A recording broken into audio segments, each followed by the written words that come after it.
আজকে যাচ্ছি আমি বহরমপুর জীবনে আরও একটা নতুন অধ্যায় শুরু করতে। প্রথমে সকালে ঘুম থেকে উঠেই দেখো আমি টোটোতে চেপে গেছি এবং ক্যাফেতে গিয়ে সেখানে নিজের দরকারি ডকুমেন্টস জেরক্স করার পরে বাস স্ট্যান্ড চলে গেছি। বাস ছাড়তে প্রায় অনেকক্ষণ দেরি ছিল, ওই জন্য বাসের মধ্যেই আমরা প্রথমেই গরমে সিদ্ধ হয়ে গেলাম। বাস আপাতত ফাইনালি ছেড়ে দিয়েছে। আর এটা কোন জায়গা তোমরা অবশ্যই চিনো আশা করছি। উমরপুর পৌঁছাতেই আমাদের খাওয়া দাওয়া শুরু হয়ে গেল। প্রথমে আমরা শরীরকে ডিহাইড্রেট যাতে না হয়ে যায় ওই জন্য খেয়ে নিলাম শশা। গরমের মধ্যে শশা খাওয়ার মজাই আলাদা। মাঠের মধ্যে সেই কাশফুলগুলো যেন কিসের একটা ইঞ্জিন দিচ্ছে। তো দেখো আমি বাস থেকে নেমে পড়েছি বহরমপুরে, আর সেখানে টোটোতেও চেপে গেছি। আর আজকে আমার সাথে ছিল বরিশা। কদিন আগে টিউশন পড়াতে গিয়ে আমার একটা স্টুডেন্ট আমাকে বলে যে ম্যাম, আপনাকে এখন একাই একাই দেখতে পাই ব্লগে, আপনার সাথে আর বন্ধুরা থাকে না কেন? আমি বলেছি ওদেরকে যে তোমরা একটু ওয়েট করো, তোমরা ওদেরকেও দেখতে পাবা।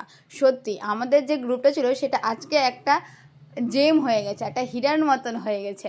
সবাই আমাকে পার্সোনাল মেসেজ করে যে তোদেরকে আর একসঙ্গে হতে পারি না, তোমরা একটু ওয়েট করো, আমরা আবারও একসাথে হতে চলেছি কিছুদিন পরে। দেখো সেখানে এসে কিন্তু আমরা নিজের দরকারি ডকুমেন্টস নিয়ে লাইনে দাঁড়িয়ে আছি এত গরমের মধ্যে। অফিস রুমের বাইরে কিন্তু একটাও ফ্যান ছিল না, সেই গরমের মধ্যে আমাদেরকে সিদ্ধ হতে হয়েছে। এরপরেও অনেক কিছু ঘটনা ঘটে গেল আমাদের সাথে। তো জানার জন্য ফলো ফর পার্ট 2। আজকের মতো এখানেই ভ্লগটা শেষ করলাম। বাই।